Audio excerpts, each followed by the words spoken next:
کربلا کے سخی کی کہانی سن. اللہ اکبر. میرے امام سید الشہداء امام علی مقام امام حسین اور آقا حسن علی کے دو شہزادے ہیں، یاد رکھا کرو. یہ بھی یہ دونوں شہزادے شان والے ہیں. محرم کی 10 تاریخ کو صرف حسین حسین نہ کیا کرو، اور ساتھ میں یار حسن حسن بھی کر لیا کرو. حسن حسن بھی کیا کرو، دونوں شان والے ہیں.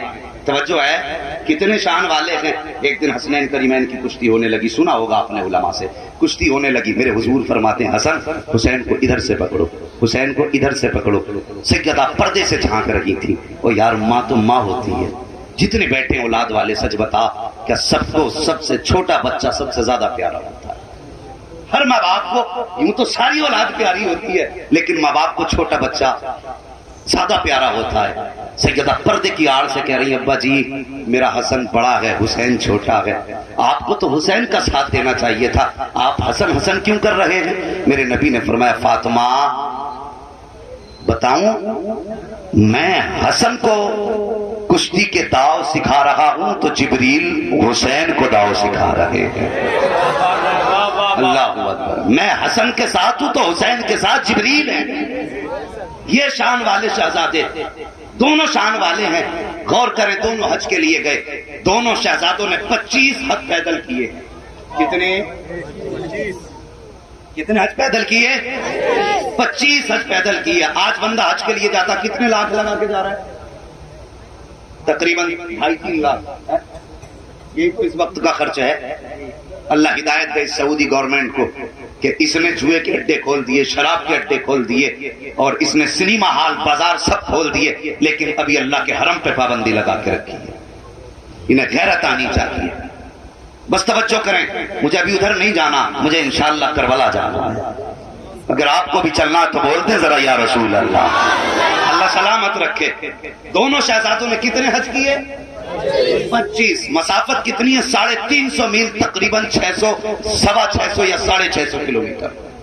یہ مسافت ہے مکہ شریف اور مدینہ شریف کی، بیچ کا فاصلہ. 25 حج کیے. آج بندہ 3 لاکھ لگا کے جاتا ہے تو سب سے پہلے کعبے کے آگے جا کے سیلفی لے رہا ہے. یار رب کو منانے گیا کہ دنیا کو دکھانے گیا. خدا توفیق دے اور کبھی اللہ کی بارگاہ، اللہ کے گھر کی بارگاہ میں حاضری ہو جائے نا، اللہ کا حرم اگر مقدر میں لکھ دیا جائے نا، تو یہ کام کرنا، دنیا بھول جانا، صرف رب کا نام یاد رکھنا. یہ میری بات یاد رکھنا. بس توجہ کریں. 25 حج آپ نے فرمائے. ایک حج کے لیے جانے میں ان کی سخاوت بتانے لگا ہوں. اور یار ان کے نام پہ لٹا کے تو دیکھو. فرماتی پتا حسنین کریمین دونوں کا یہ قول ہے. فرماتی اگر کسی آنکھ سے آنسو کا ایک قطرہ ہماری محبت میں نکل گیا، ایک بوند آنسو کی نکل گئی، کہتے ہیں کہ ہم ضمانت لیتے ہیں اس وقت تک جنت میں نہیں جائیں گے جب تک اس کا ہاتھ پکڑ کے اسے جنت میں داخل نہیں کرا دیں گے. یہ کتنے بڑے مہربان ہیں. اللہ سلامت رکھے ان کو بھی جنہوں نے اپنی کمائی خرچ کی ہے، اور اللہ اس کمیٹی کو سلامت رکھے جس نے محنت کر کے اس جلسے کو سجایا ہے. بس یہ تمنا رکھو اور دعا کرو اللہ ہماری محنت قبول فرما لے. یہ فکر مت کرنا جانے کے بعد کون کیا کہے گا، بس یہ فکر کرنا اللہ ہماری محنت قبول فرما لے. یہی دعا کرنا ہے میرے بچوں جوانوں. بس یہ دعا کرنا اللہ قبول فرما لے. اور یار یہ بچے بیٹھے چھوٹے چھوٹے بچے، انہیں تو بستر میں ہونا چاہیے تھا. یہ اتنی رات کو 12:30 بجے بیٹھے ہوئے ہیں. یقیناً کوئی تو چاہت ہے جو بچوں کو بھی اٹھنے نہیں دے رہی ہے. کوئی تو پیار ہے جس نے بستر سے بچوں کو روک رکھا ہے. آپ پوچھو گے کس کا پیار، ہر کوئی کہہ دے گا یا تو کسی بچے کو اصغر کا پیار نہیں اٹھنے دیتا، کسی بچے کو اکبر کی چاہت نہیں اٹھنے دیتی، کسی جوان کو اکبر کا پیار نہیں اٹھنے دیتا، اور کسی بوڑھے کو حبیب ابن مذاہب کی چاہت اٹھنے نہیں دیتی. یقیناً یہ جتنے بیٹھے ہیں سب کو کربلا والے کے پیار نے اس محفل میں جمع کر کے رکھا ہے. اللہ توفیق دے تو ان کے نام کے لنگر لٹانا، خیرات لٹانا ان کے نام پہ. توجہ کیجئے میرے بھائی. آپ دونوں شہزادے حج کے لیے چلے تو سخی تو کتنے بڑے ہیں آپ جانتے ہی ہیں، آگے کا اٹھا کے دے دیتے ہیں. اگر سیدہ کی ثقافت بتائیں الگ گھنٹہ چاہیے، مولا علی کی ثقافت بتائیں الگ گھنٹہ چاہیے. بس ایک جھلک دکھا دوں. دونوں حج کے لیے چلے، راستے میں ایک شخص مل گیا. شہزادو جی تمہارے گھر کا اصول ہے کسی کو خالی نہیں لوٹایا. کہا پھر؟ کہا ہم بھوکے ہیں، ہمیں کچھ دے دیا جائے. جتنا سامان تھا نا سفر کی ضرورت کا سب اٹھا کے آنے والے کے ہاتھ میں دے دیا. جا اللہ تیرا بھلا کرے. اور کیوں نہ کہتے بریلی سے آواز آتی ہے آتا ہے فقیروں پہ انہیں پیار کچھ ایسا، خود بھیک دیں اور خود کہیں منگتے کا بھلا ہو. اللہ اکبر. سب کچھ دے دیا. سفر شروع کیا. ختم ہو گیا کھانے پینے کا سامان. انسان ہے بھوک تو لگنی تھی. راستے میں آگے بڑھے، بھوک لگی. آقا حسین نے بھائی حسن کا ہاتھ پکڑا. کہنے لگے بھیا جی بھوک لگی ہے. کہا چلو اللہ کوئی نہ کوئی انتظام کرے گا. آگے بڑھے. راستے میں جنگل میں ایک پھوس کا مکان، چھپر کا مکان نظر آیا. آقا حسن کہنے لگے بھائی لگتا ہے اس میں کوئی رہتا ہوگا. حسین کہنے لگے چلو اس گھر میں دیکھیں، کسی سے پوچھے کچھ کھانے کے لیے ہے کہ نہیں. اللہ اکبر. کہا ٹھیک ہے. دروازے پہ پہنچے. آواز دی ہے کوئی؟ آواز آئی جی. ایک بوڑھی خاتون باہر آئی. دونوں شہزادوں کا چہرہ دیکھا تو دیکھتی رہ گئی. اور کیوں نہ دیکھتی رہتی، تیری نسل پاک میں ہے بچہ بچہ نور کا، تو ہے عین نور، تیرا سب گھرانہ نور کا. کہا بیٹے کیسے آئے ہو؟ کہا ماں بھوک لگی ہے کچھ ملے گا؟ ماں نے کہا بیٹے کھانے کو تو کچھ نہیں ہے، البتہ ایک دودھ کا پیالہ موجود ہے، اگر کہو تو لا دوں. کہا ماں لائیے. وہ خاتون دودھ کا پیالہ لائی ہے. آدھا پیالہ دودھ آقا حسن نے پیا ہے، آدھا پیالہ دودھ آقا حسین نے پیا ہے. دونوں شہزادوں نے آدھا آدھا پیالہ دودھ پیا. اور پینے کے بعد جب چلنے لگے ماں نے کہا شہزادوں جاتے جاتے اپنی ماں کا نام تو بتاتے چلے جاؤ. کہا کس لیے؟ کہا وہ ماں کتنی شان والی ہوگی جس کی گود میں ایسے چاند جیسے بیٹے پل رہے ہوں گے، جس نے بیٹوں کی تربیت کی ہوگی. وہ ماں کتنی عظمتوں والی ہوگی. اللہ اکبر. شہزادوں نے کہا ماں کیا کرو گی نام پوچھ کے؟ خاتون نے کہا تھا بیٹے زندگی میں ضرورت پڑ گئی تو ہو سکتا ہے کبھی تمہاری چوکھٹ پہ آنا پڑ جائے. شہزادوں نے کہا تھا ماں اگر کبھی ضرورت پڑ جائے تو مصطفیٰ کا پتہ پوچھ لینا، جہاں مصطفیٰ رہتے ہیں اسی چوکھٹ پہ ان کے شہزادے رہا کرتے ہیں.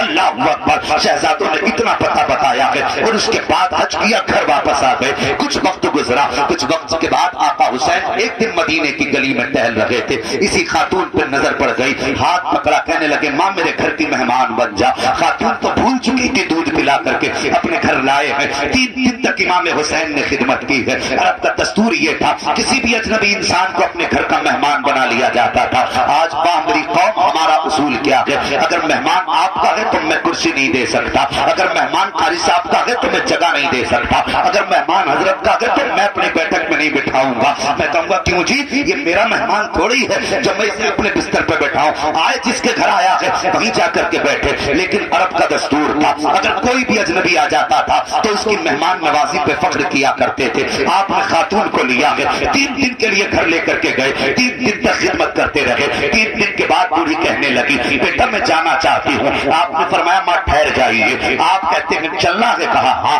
آپ نے 1000 درہم نکالے ہیں، 1000 بکریاں اس بوڑھی خاتون کے حوالے کر دی ہیں. بوڑھی جانے لگی ہے. آپ دل میں سوچتے ہیں ماں ذرا ٹھہر تو صحیح، میں نے آدھا ہی پیالہ تو پیا تھا، ابھی آدھا پیالہ تو حسن کا باقی رہ گیا ہے.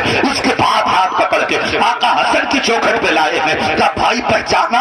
آقا حسن کی نگاہ اٹھی ہے، دیکھ کے پہچان جاتے ہیں. اپنے گھر لائے ہیں، خدمت کی ہے. خاتون جانے لگی. آپ فرماتے حسین تم نے کیا دیا؟ آقا حسین کہتے بھائی میں نے 1000 بکریاں دی ہیں، 1000 درہم دیے ہیں. مسکرا کے فرماتے ہیں تم چھوٹے ہو میں تو بڑا بھائی ہوں. یہ کہنے کے بعد آپ نے 2000 درہم دیے ہیں، 2000 بکریاں اپنے پاس سے دی ہیں. 3000 بکریاں ہو گئی، 3000 درہم ہو گئے. بوڑھی کہنے لگی وہ بلا لوں میرے بچوں یہ تو بتاؤ یہ لے کے کیسے جاؤں گی؟ آپ فرمانے لگے ماں ٹھہر، شہر کے باہر تک ہم چھوڑ کے آتے ہیں. دونوں شہزادے اس بوڑھی کو شہر کے باہر تک چھوڑنے کے لیے آئے. اور جب چھوڑ کے جانے لگے نا خاتون کہنے لگی بیٹے بتاؤ تو صحیح اتنی مہربانی کس لیے کی ہے؟ آخر کچھ وجہ سے تم نے مجھ پر اتنا انعام کیا ہے؟ اللہ اکبر اتنا کہنا تھا. آقا حسین مسکرائے فرماتے ماں تو نے ہمیں نہیں پہچانا؟ کہ بیٹے نظر کام نہیں کر رہی ہے. کہ ماں ہم وہ ہیں جو کبھی تیرے دروازے پر آئے تھے اور تجھ سے 1 پیالہ دودھ کا پیا تھا. خاتون اتنا سنتی ہے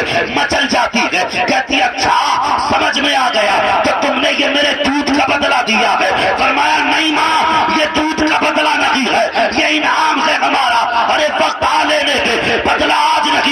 کہ قیامت میں بدلہ ملے گا. کہا بیٹے کون سا بدلہ؟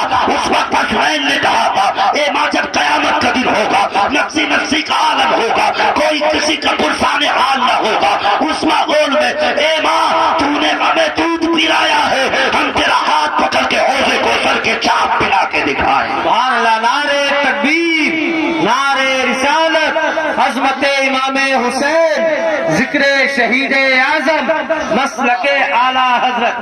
بہت اچھا. یہ ان کی سخاوت ہے یار.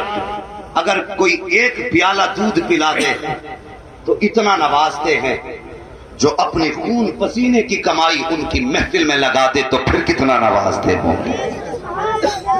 یہ آپ بھی جانتے ہو اور میں بھی جانتا ہوں، جلسہ کوئی ایک دن میں نہیں ہو جاتا. بتائیے محنت کرنی پڑتی ہے نا. ہر کمیٹی والے کا حال یہ کہ اس کے پیر تھک جاتے ہیں، اور جانتے ہو اسے جلسے تک، سلام تک، جب تک سلام ہوتا ہے اس وقت تک اسے تھکن کا احساس نہیں ہوتا. اسے تھکن کا احساس کب ہوتا ہے جانتے ہو؟ جب جلسہ ختم ہو جاتا ہے، سلام ہو جاتا ہے، پھر وہ اس سے اٹھا نہیں جاتا، شوق اسے گرنے نہیں دیتا. اور جب جلسہ ہوتا تب اسے تھکن کا پتہ چلتا. اور میرے بھائیوں، خدارا اگر کوئی بچے یا بڑے اچھا کام کریں ان کا حوصلہ نہ توڑا کرو، ان کی ہمت افزائی کیا کرو، ان کی ہمت افزائی کیا کرو اور کہا کرو بات اچھی ہے. وہ یار سوچو اگر جوان آگے نہیں بڑھیں گے تو پھر کام کیسے چلے گا. میں صرف جلسے کی بات نہیں کرتا، باقی سارے کاموں کی بات کر رہا ہوں. مساجد ہیں، مدارس ہیں، یہ طلبہ اکرام ہے، یہ قرآن کے پڑھنے والے بچے ہیں. اللہ تعالیٰ بچوں کو سلامت رکھے. میرا دل خوش ہوا، آپ کا ادارہ دیکھا طبیعت خوش ہو گئی، مسجد دیکھی طبیعت خوش ہو گئی. ماشاءاللہ سارے کام اچھے ہیں، بس دل بھی اچھے کر لیجئے، دل اچھے کر لیجئے.